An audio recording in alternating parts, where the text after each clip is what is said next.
जय गोपी चित चोर प्रभु, जय जय माखन चोर। आज्ञा ये बोलिए है गौ माता की, श्री वृंदावन धाम की, पूज्य श्री कौशिक जी महाराज की, सभी संतों की। आप सभी बड़े भाग्यशाली हैं कि आप सबको पूज्य महाराज जी अपने जन्मोत्सव के पावन पर्व में ये 84 कोस की यात्रा कराते हैं। और देखिए, संतों का कल्याण, संतों के माध्यम से मनुष्य का, जीव मात्र का कितना उत्थान होता है, कल्याण होता है। महाराज जी जब जब अपना जन्मोत्सव मनाते हैं तो ब्रज 84 कोस की यात्रा रखते हैं। क्यों रखते हैं?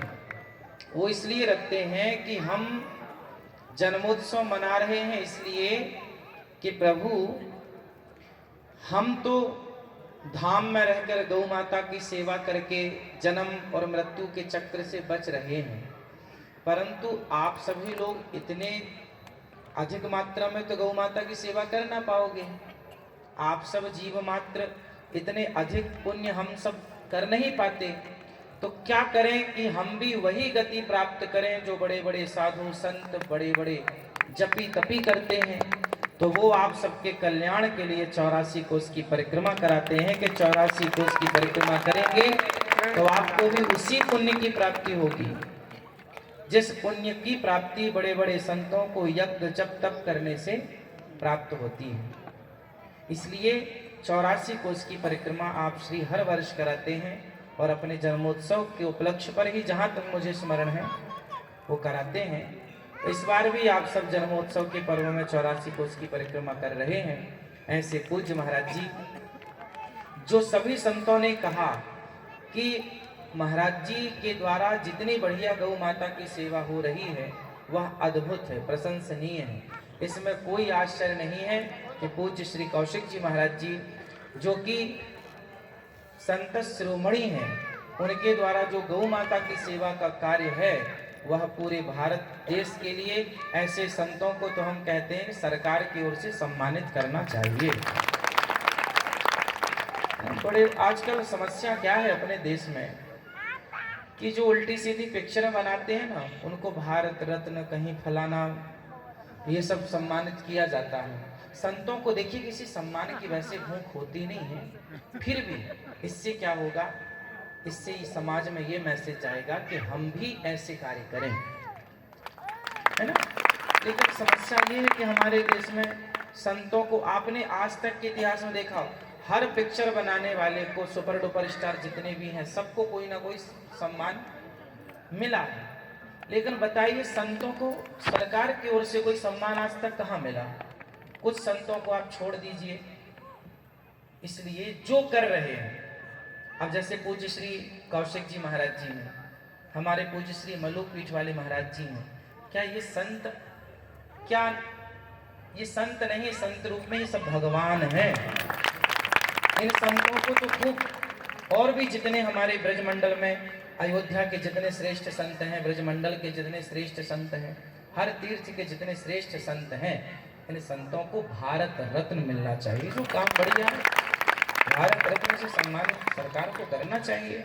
अब बताइए, जो गुटके बेच रहे हैं, दाने दाने में केसर का दम, उन्हें सम्मान मिल रहा है। जो गुटखा बेचे डाल रहे हैं, जो तुम्हारे बच्चों को कैंसर दिए जा रहे हैं, पद्मश्री मिल रही है, फलाना श्री मिल रही है ना।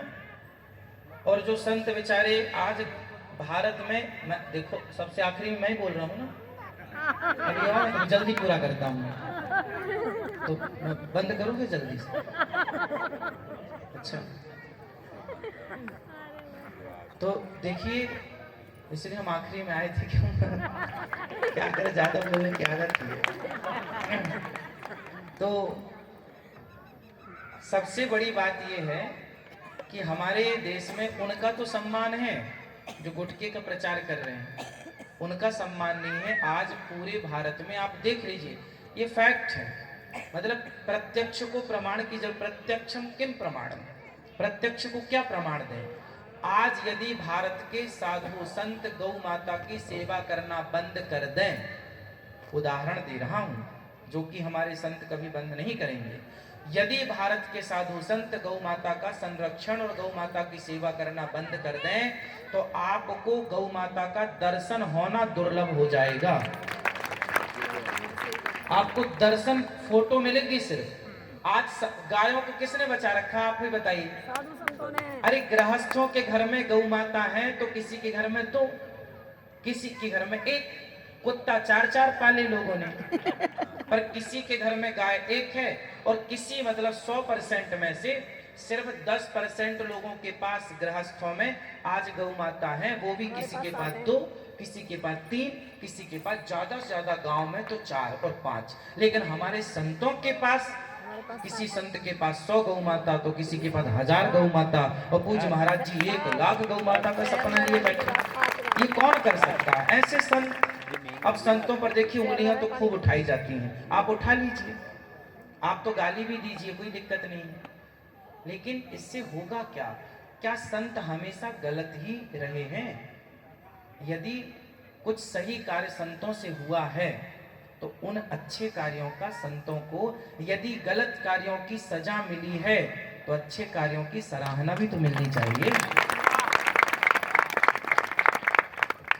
यदि समाज ने संतों को उंगली उठाई कि तुम गलत हो, तो चलो मान लिया भैया जो गलत है उनको दंड दिया जाए, पर जो सही है उन्हें सही भी तो कहो। चलिए ठीक है, अब आप सभी समझदार हैं। और देखिए मुझे तब बहुत दुख होता है जब कोई संतों पर उंगलियां उठाता है।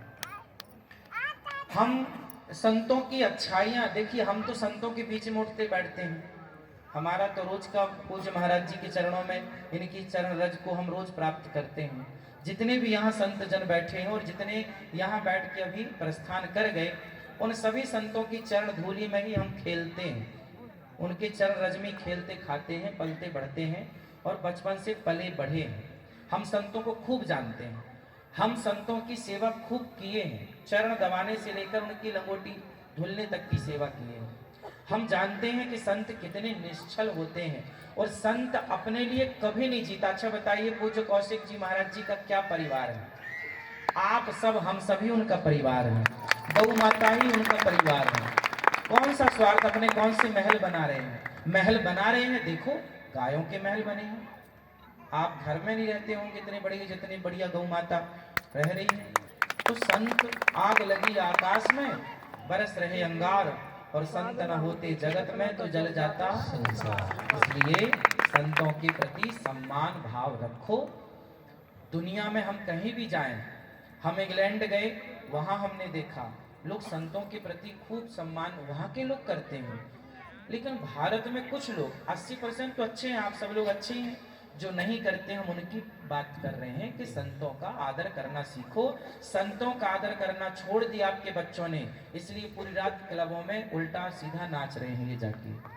संतों का संग करना छोड़ दिया तुम्हारे बच्चों ने, इसलिए रिलेशनशिप में रह रहे हैं बच्चे। संस्कार भूल गए संतों के बीच में रहने का, इसलिए आज बच्चे अर्धनग्न होकर के बाजारों में सड़कों में डोल रहे हैं, फटे कपड़े पहन रहे हैं। अब संतों की संगति करी होती तो उन्हें धर्म और अधर्म का बोध होता। अब धर्म का ज्ञान है ही नहीं बच्चों को, वो तो कहते हैं कर्म ही पूजा है, कर्म करो। अरे भैया कर्म तो वैश्या भी कर रही है, तो क्या वैश्या का कर्म पूजा हो जाएगा? कर्म तो कसाई भी कर रहा, बकरा काट रहा है रोज, गाय काट रहा है रोज, तो क्या कर्म ही पूजा, तो क्या कसाई का गाय काटना भी पूजा हो जाएगा? अरे कर्म ही पूजा है, ये सेंटेंस अधूरा है। धर्म युक्त कर्म जब होगा तब वह कर्म पूजा बनेगा, वरना कर्म, यदि कर्म ही पूजा है तो रावण ने सीता माँ को चुराया था, उसने तो कर्म ही किया था, फिर वो भी पूजा होना चाहिए था? नहीं, जो कर्म राम ने किया वो कर्म धर्म है, जो कर्म रावण ने किया वो कर्म अधर्म है।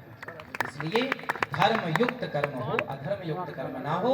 और ये धर्म अधर्म का भेद कौन बताएगा? इसलिए संत होते हैं सब बताने के। इसलिए संतों की शरण में रहोगे तो चंगे रहोगे, वरना आज देखो संतों की शरण में नहीं है तो लोग सड़कों में नंगे घूम रहे हैं, अर्धनग्न। क्या है, अश्लीलता भरे कपड़े पहन रहे हैं कि नहीं? हाँ या ना? चलिए बोलिए सियावर रामचंद्र। जय श्रीमन नारायण, जय श्री कृष्णा।